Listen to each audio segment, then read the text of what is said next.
pastora Marilene. Vamos ficar em pé. Se o irmão puder estender a mão para mim. Todo pregador precisa muito da oração dos irmãos. Pai querido, continuando na Tua presença e em concordância com todo o povo de Deus, nós intercedemos pelo Teu servo neste momento, para que ele, Senhor, continue ligado direto no Teu trono de graça, trazendo através dele toda a Tua revelação, toda a Tua mensagem, o Teu recado para nós que estamos aqui presentes e aqueles que estão assistindo, para que, Senhor, essa mensagem cale fundo no nosso coração e possamos praticar em nossas vidas no decorrer do dia a dia. Nós Te louvamos, Te agradecemos e concordamos com todos e dizemos amém, em nome de Jesus. Obrigado, esposa. Agora nós vamos dar um beijo via internet.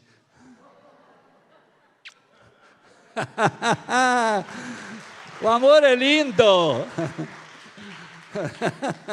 Tá bom, glória a Deus. Olha, isso aqui não estava escrito, né? Mas o amor pode ser publicado, né?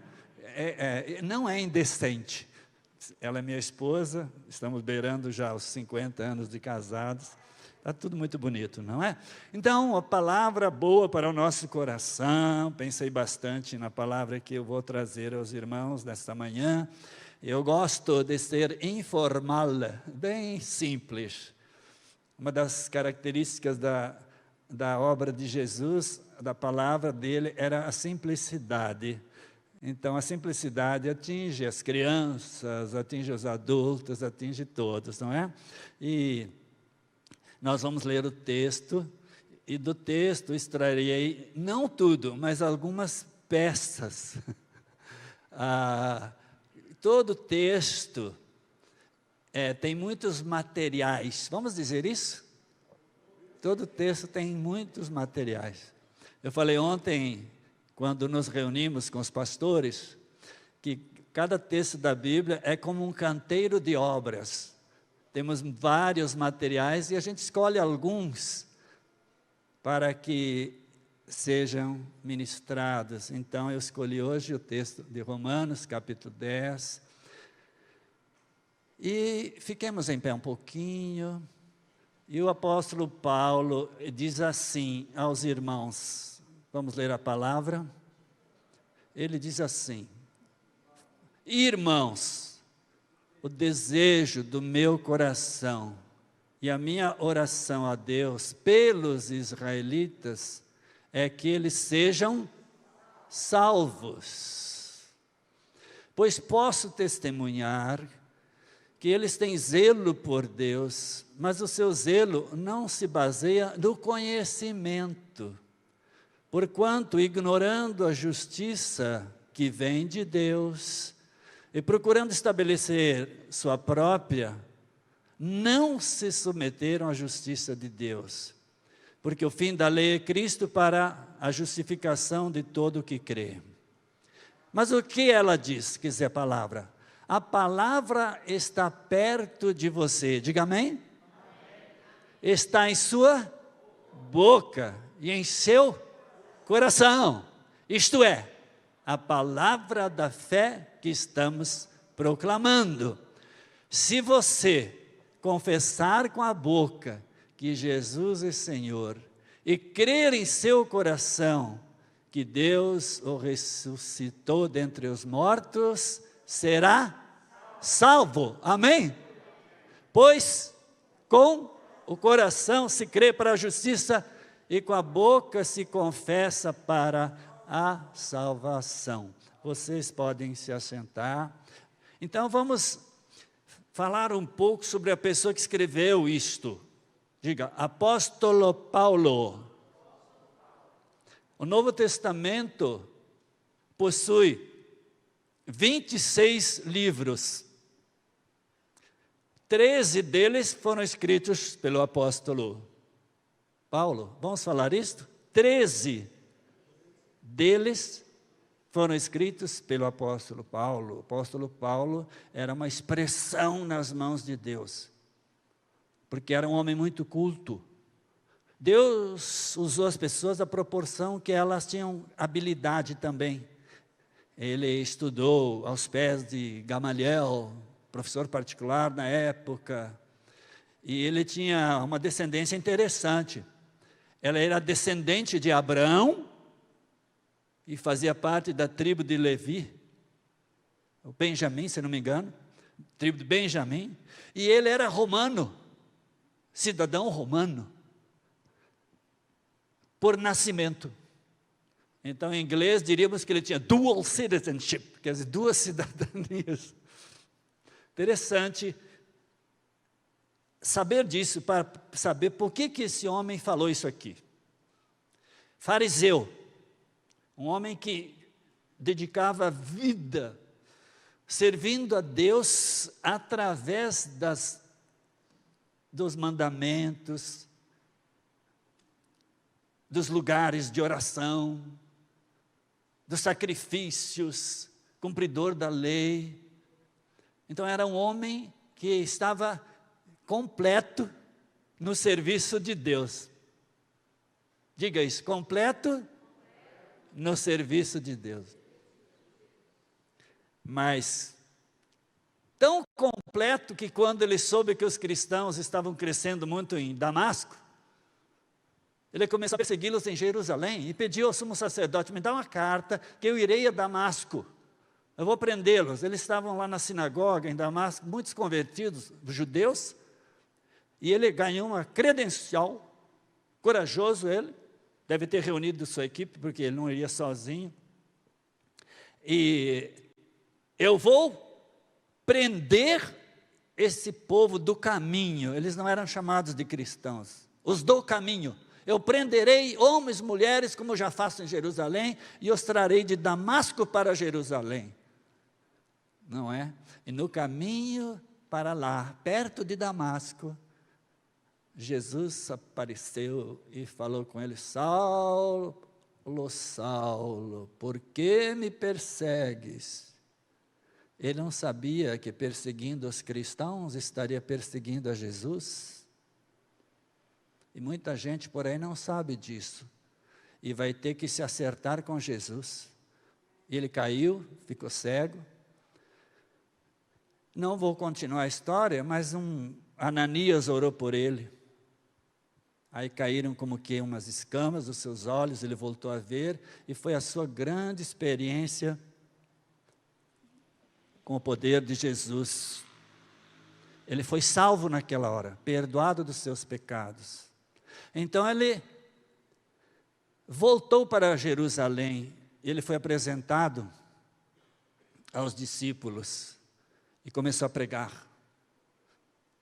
E o povo tinha medo dele, porque aquilo que ele condenava, ele pregava agora. De perseguidor, os judeus próprios começaram a persegui-lo. Como é que pode? Temos medo deste homem. Então ele olhou para a sua nação, olhou para os judeus, viu que eles faziam como ele, essa dedicação toda a Deus, e falou: olha, eles são tão religiosos, mas querem chegar a Deus à maneira deles, não da maneira de Deus. E o que é a religião? A religião é o esforço humano para se chegar a Deus. Então, na religião, Deus é credor e o pecador é devedor. Vamos falar isso? Deus é credor e o pecador é devedor. Então, como é que a religião ensina o pecador a pagar a dívida? Penitências, caridades, jejuns, autossacrifício, ir a tal lugar, fazer tantas orações. Então, toda religião escraviza. Ela humilha. É pelo esforço humano que a pessoa procura chegar a Deus. Então a religião, todas elas foram fundadas por homens. Todas. Batista, metodista, luterana, presbiteriana, católica, espírita, budista, shintoísta. Guarda isso na sua cabeça para você não ser enganado. Todas elas foram fundadas por um ser humano, que colocou regras, regulamentos para se chegar a Deus, sacrifícios para se chegar a Deus, algumas coisas absurdas em algumas religiões. Penitência, você não vai comer isso para agradar a Deus. Você não vai beber isso para agradar a Deus. Vai naquele lugar que você agrada a Deus. Deixa de ir naquele lugar que você agrada a Deus. Faça tantas orações que você agrada a Deus. Então o pecador fica lá pagando uma dívida impagável. E a religião suga. Ofereça uma oferenda para o seu Deus. Vá lá numa esquina e ofereça uma oferenda para o seu Deus. E você dobra o seu Deus, porque o seu Deus é menor que a oferenda. E há cristãos aí que têm medo das oferendas. Eu achei uma aí, não é, esses dias? Achei uma panela assim, eu estava andando no mato aí. Todo mundo, aí eu, cheia de milho, de arroz. Quase que eu levei para casa para a gente fazer arroz com galinha, né? Derramei tudo no chão, peguei a gamela, pus na cabeça, uma coisa bonita assim, não é? Por quê? Se Cristo não te libertou, a religião te escravizou.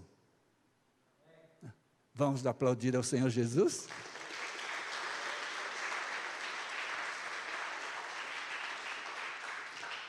E não é o religioso, o apóstolo Paulo, aos olhos dos judeus, ele tinha o céu aberto. Fariseu, cumpridor de todas as regras, regulamentos, ia orar nos lugares próprios, deixava de comer aquelas comidas, jejuava, ele estava no esquema da religião. Só que Jesus disse, você me persegue. A religião judia machuca, rouba de nós o reino do céu. Nós estamos sempre pagando, o pecador está lá pagando, e você pergunta assim, e aí depois que você morrer? Sei lá, se eu for bom, vou para o céu. Ninguém fica bom para ir para o céu, não. Bom é parte do caráter. Então essa é a religião, ela é tirana. É um esforço do ser humano querendo nos levar para Deus. Jesus falou, olha, ninguém chegou ao Pai se não for por mim. Esta é a religião. Então, onde houver esse tipo de escravidão, foge dali. Não é o seu lugar ali. Então, Paulo, convertido, cheio do Espírito Santo, uma experiência tremenda, visível com Jesus, passou a pregar o que ele combatia. Foi uma guinada. De religioso, ele passou a ser cristão. Amém? Aí mudou. Aí mudou. Tudo mudou na vida dele. Então, quando Cristo assume o comando, não a religião não tem poder de dar uma guinada na sua vida. Ela tem poder de te escravizar. Aí Deus é o seu tirano, o seu cobrador, e você é o devedor, cuja dívida nunca, jamais será paga.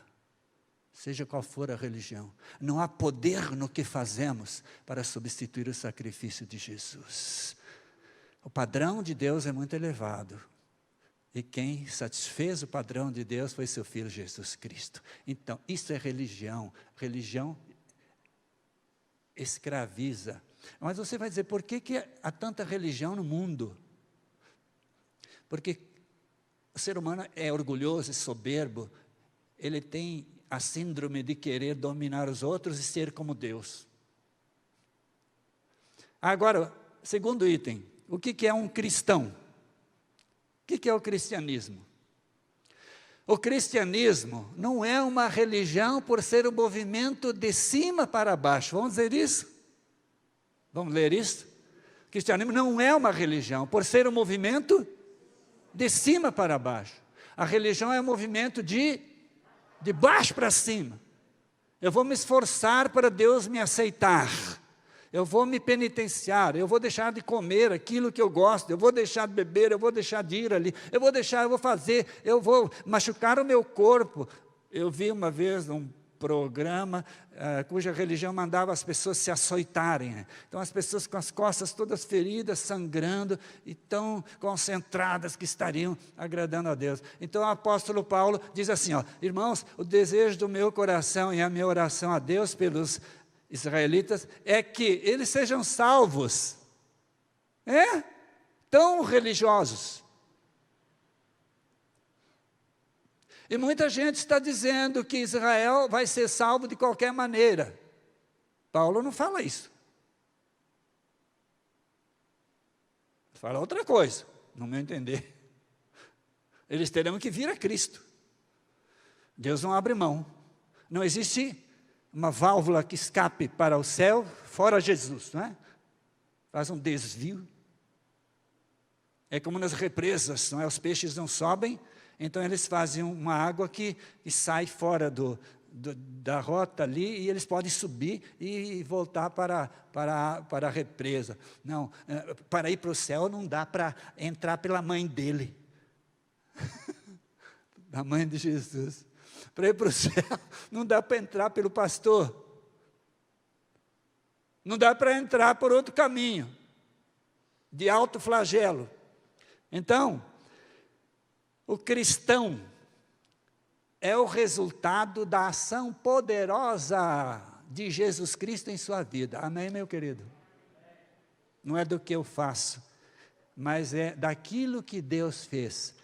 Então, o apóstolo Paulo diz que quem vai ao céu subir lá para trazer Jesus? Quem foi lá dizer para Deus, Senhor Deus, manda lá para a terra alguém que fale com eles a seu respeito. Paulo até ironiza, né? Quem subiu ao céu, mandar a Cristo descer? Ou então, quem foi à sepultura ordenar a ressurreição de Cristo? Quem foi lá?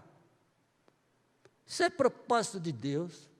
Então, o cristianismo é propósito de Deus, diga isso, propósito de Deus. A Bíblia diz que no tempo devido, na plenitude dos tempos, Jesus nasceu. Então, Deus fez-se carne, habitou entre nós, vimos a sua glória, como a glória do unigênito Pai. Então, porque o cristianismo não é uma religião, ele é um relacionamento. Fala isso, é um? Por que você se casa com uma pessoa? Por causa do relacionamento. Então, o cristianismo é uma porta que Deus abriu através de Jesus para que nós nos relacionemos com Deus. Não é bonito isso? O que Jesus fez no caminho quando o Saulo estava lá para perseguir? Jesus estabeleceu um relacionamento. Saulo, Saulo, por que você me persegue? Quem és tu, Senhor? Eu sou Jesus a quem tu persegues. Então começou um relacionamento. Ele começou a conhecer a Deus através de Jesus Cristo. Então a religião começou a sair fora do esquema de vida de Paulo. Aplauda o Senhor Jesus, que isso é bonito demais.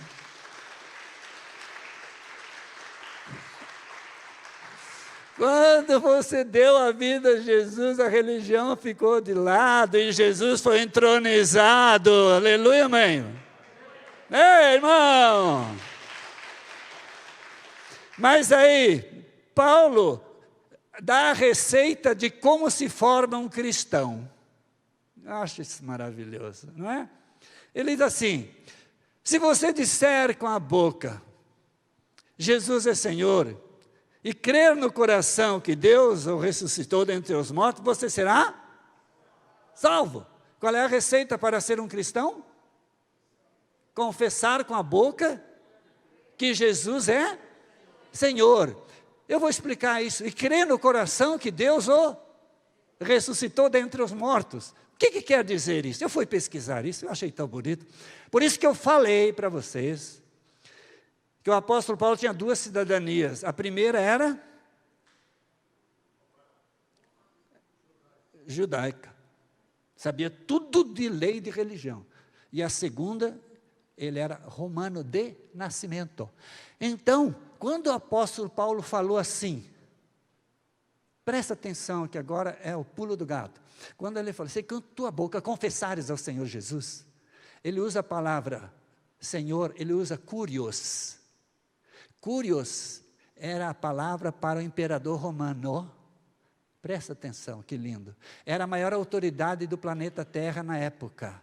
O imperador tinha autoridade sobre a vida, sobre os bens de todo o mundo. Era um governo supremo. E ele não achou um equivalente no mundo para falar sobre Jesus, que não o imperador, aquele que governa, aquele que domina, aquele que é Senhor, aquele que faz, aquele que desfaz. E quando você confessar com a boca, Curios, você tem a autoridade, você tem o poder, você tem o governo de Deus sobre a sua vida, sobre a sua casa. E seu nome é escrito no livro da vida, seus pecados são perdoados, porque você evocou a maior autoridade do planeta Terra. Nada foi feito senão por Jesus Cristo. Aleluia, irmão. Então, nasce um cristão quando alguém fala Curios com a boca. E aí, eu tenho alegria em ser dependente de Jesus, eu tenho prazer em servir a Jesus, eu tenho prazer em pregar sobre Jesus, eu tenho prazer em cuidar da minha vida para viver para Jesus, não para ir para o céu, porque o céu já é o meu direito, diga amém. É a minha herança. O poder da confissão é tremendo. Agora eu vou contar uma história. Você vai na pizzaria, como eu ia com 3 crianças, famintas, 3 crianças, tudo com fome. Lá em casa era assim. Aí chegava o garçom, dava o cardápio, e aquela criançada brigando ali e tal. Eu olhava o cardápio, aí eu falava rápido, garçom, olha, pizza, qual que nós vamos escolher para os meninos aí? Vamos colocar a moda que tem mais algumas coisas que não são massa, né? A moda tem o quê mesmo? Ovo, azeitona, algumas têm palmito, não é? Então, olha, presta atenção, eu fiz uma confissão, pizza à moda, fala. Diga, confissão. O ladrão na cruz fez uma confissão. Senhor Jesus, Curios, Jesus. E o que ele recebeu? O céu. Não é? Eu fiz uma confissão para o garçom. A minha confissão foi andando até a cozinha. E ele chegou lá e falou assim para o pizzaiolo, olha aqui, ó, rapidinho, pizza à moda, porque os meninos estão brigando lá na mesa. Aí a minha confissão começa a virar massa. O pizzaiolo pega farinha, pega água, não vai ovo não, né? Na massa de pizza, sei lá se vai, põe sal um pouquinho e começa a mexer, e a minha confissão está andando, olha só, a minha confissão está andando. Aí ele unta a forma, põe a massa, os recheios, joga no forno, e a minha confissão está cozinhando. Daqui 15 a 20 minutos, a minha confissão está andando. O que eu falei para o garçom? Quero pizza à moda. Daqui a pouco o garçom pega a pizza quentinha, borbulhando, chega lá na mesa, eu falo, serve primeiro os meninos que estão morrendo de fome, estão brigando. Aí os meninos, 2 fatias para cada um, porque a pizza é grande, tem 10 fatias.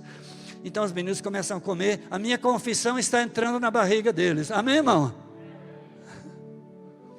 A minha confissão tem poder, diga isso. Aí eles comem, eu como, daqui 10 minutos um já caiu sobre a mesa, porque já está satisfeito, a barriga está cheia, o sangue saiu do cérebro para fazer a digestão, desoxigenou o cérebro, e agora eles estão todos satisfeitos, tranquilos e abençoados, e não brigam mais, porque a minha confissão fê-los satisfeitos. Amém, irmão? Quando você confessa Senhor Jesus, há um movimento no sobrenatural, até que a sua satisfação seja completa em Jesus. Cristo satisfaz Cristo satisfaz completamente meu mais puro ideal, inspirado pela cruz, é servir e honrar o bom Jesus. Cristo satisfaz minha alma, pois em meu lugar sofreu. Vida, paz e liberdade, plena salvação me deu. Cristo satisfaz, Cristo satisfaz completamente meu mais puro ideal, inspirado pela cruz, é servir e honrar o bom Jesus. Amém? Agora, olha, peraí, a história da pizza não acabou. Agora que vem o pulo do gato. Por que que todo mundo ficou satisfeito? O homem lá do forno, o garçom, o dono do restaurante, meus filhos, minha esposa e eu. Por que que todo mundo saiu feliz? Porque foi pago o preço daquela comida que nós aproveitamos, enchemos a barriga e saímos felizes. Jesus pagou o preço para que você enche a vida do seu poder. E você viva como cristão verdadeiro, aproveitando das delícias que o céu trouxe à terra, não por causa que alguém pediu, porque Deus quis e te amou. A Bíblia diz que Deus tanto amou o mundo, que deu o seu único Filho, para que todo aquele que nele crê, não pereça, mas tenha a vida eterna. Fiquemos em pé e louvemos ao Senhor.